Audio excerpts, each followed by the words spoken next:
चलिए, आज एक बहुत ही आम लेकिन काफी दिलचस्प पहेली को सुलझाते हैं। ये जुड़ी है हम सबकी देखी हुई छुट्टियों वाली लाइटों से, और ये हमें बिजली के काम करने के तरीके के बारे में बहुत कुछ सिखाने वाली है। तो चलिए शुरू करते हैं। ये कहानी है दो तरह की लाइटों की और उनके एकदम अलग-अलग बर्ताव की। ये सवाल ये तो हम सबके मन में कभी न कभी आया ही होगा, है ना, कि त्योहारों वाली लाइट की एक लड़ी में अगर एक बल्ब भी खराब हो जाए तो पूरी की पूरी लड़ी बंद पड़ जाती है। लेकिन घर में अगर एक लाइट बंद हो तो टीवी या पंखे पर तो कोई असर नहीं होता। ऐसा होता क्यों है? यही है आज का हमारा बड़ा सवाल। यहां देखिए, ये पहेली बिल्कुल साफ दिख रही है। एक तरफ एक खराब बल्ब ने पूरी सजावट ही बिगाड़ दी, और दूसरी तरफ लैंप खराब है पर टीवी तो आराम से चल रहा है। मतलब एक ही प्रॉब्लम, लेकिन नतीजे दो एकदम अलग। क्यों?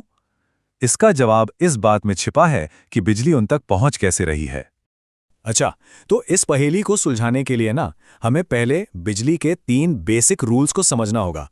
इन्हें आप बिजली की दुनिया के ट्रैफिक रूल्स भी कह सकते हैं। तो चलिए इसमें थोड़ा गहराई से उतरते हैं। सबसे पहले आता है वोल्टेज। आप इसे ऐसे समझिए कि ये बिजली का धक्का या प्रेशर है।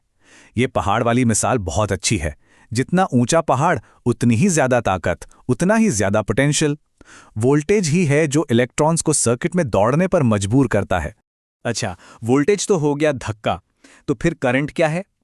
करंट है उस धक्के की वजह से होने वाला बहाव या फ्लो, बिल्कुल एक नदी में बहते हुए पानी की तरह। यही वो चीज है जो असल में चलती है और हमारे बल्ब को रोशन करती है या पंखे को घुमाती है। और तीसरा खिलाड़ी है रेजिस्टेंस, यानी कि रुकावट। ये करंट के रास्ते में आने वाली बाधा है, और यही रुकावट, यही घर्षण जब एक बल्ब के पतले से तार में होता है तो वो गर्म होकर चमकने लगता है और हमें रोशनी मिलती है।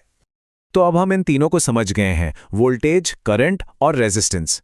चलिए अब देखते हैं पहले टाइप के सर्किट को, सीरीज सर्किट। इसका एक ही नियम है, सब एक के लिए और एक सबके लिए।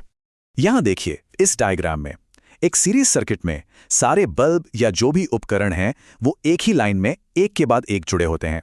मतलब बिजली के बहने के लिए शुरू से आखिर तक सिर्फ एक ही रास्ता है। तो सबसे जरूरी बात क्या है कि बिजली के लिए रास्ता सिर्फ एक है, और इसका मतलब ये भी है कि अगर वो रास्ता कहीं से भी टूट गया तो फेल होने की जगह भी सिर्फ एक ही है। अगर उस रास्ते में कहीं भी कोई भी रुकावट आती है तो बस पूरा का पूरा सर्किट बंद। देखिए, करंट एक ही रास्ते पर चल रहा है, पहले बल्ब से, फिर दूसरे से, फिर तीसरे से होता हुआ, और जैसे ही एक बल्ब फ्यूज हुआ वो रास्ता टूट गया और बस पूरी की पूरी झालर बंद। तो लीजिए, हमारी पहली पहेली तो सुलझ गई। तो ये तो था सीरीज सर्किट। अब देखते हैं इसका बिल्कुल उल्टा, पैरेलल सर्किट। यहां हर कोई अपने लिए काम करता है। यहां देखिए, जैसा कि नाम से ही जाहिर है, इसमें करंट के लिए एक नहीं बल्कि कई पैरेलल रास्ते होते हैं, कई ब्रांच होती हैं। मेन तार से बिजली आती है और फिर हर बल्ब या उपकरण के लिए अपनी अपनी अलग ब्रांच में बढ़ जाती है। और पता है, यही इसकी सबसे बड़ी ताकत है। कई रास्ते, मतलब हर कोई आजाद है, हर कोई अपना काम खुद कर सकता है। होता क्या है कि मेन लाइन से करंट आता है और फिर हर बल्ब के लिए अलग अलग बढ़ जाता है। हर बल्ब की अपनी लाइन है। तो अगर एक बल्ब का रास्ता टूट भी जाए तो दूसरों पर कोई फर्क ही नहीं पड़ता। करंट बाकी ब्रांच से आराम से बहता रहता है, और इसीलिए घर में एक बल्ब खराब होने से बाकी सब कुछ चलता रहता है। हमारी दूसरी पहेली भी हल हो गई।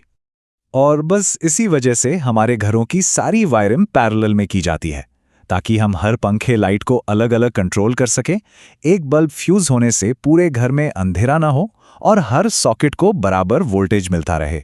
लेकिन रुकिए, कहानी यहां खत्म नहीं होती। ये जो पैरेलल सर्किट है ना, जो इतना बढ़िया लग रहा है, इसका भी एक छिपा हुआ खतरा है। चलिए अब जरा उस पर भी एक नजर डालते हैं। और इस खतरे को समझने के लिए हमें मिलना होगा ओम के नियम से।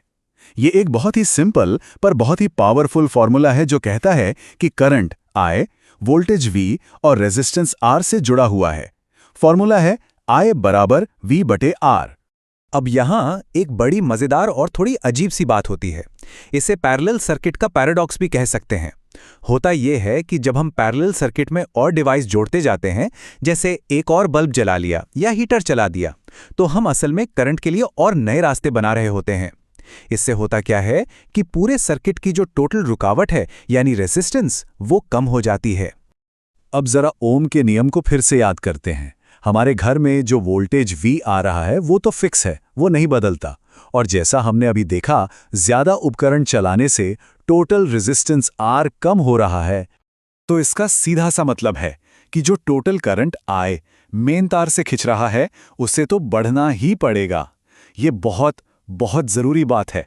जितने ज्यादा उपकरण एक साथ चलेंगे उतना ही ज्यादा करंट मेन लाइन में बहेगा। और बस यही है वो छिपा हुआ खतरा। जितना ज्यादा करंट उतनी ही ज्यादा गर्मी तारों में पैदा होगी, और अगर गर्मी हद से ज्यादा हो गई तो तार के ऊपर का प्लास्टिक पिघल सकता है और आग लगने का खतरा बन सकता है। तो फिर हम इस खतरे से बचते कैसे हैं? इसके लिए हमारे घरों में लगे होते हैं हमारे अपने सिक्योरिटी गार्ड्स, फ्यूज और सर्किट ब्रेकर्स। जैसे ही करंट एक सेफ लिमिट से ज्यादा होता है, ये फौरन सर्किट को बंद कर देते हैं और हमारे घर को किसी बड़े हादसे से बचा लेते हैं। तो ये थी कहानी सीरीज और पैरेलल सर्किट की।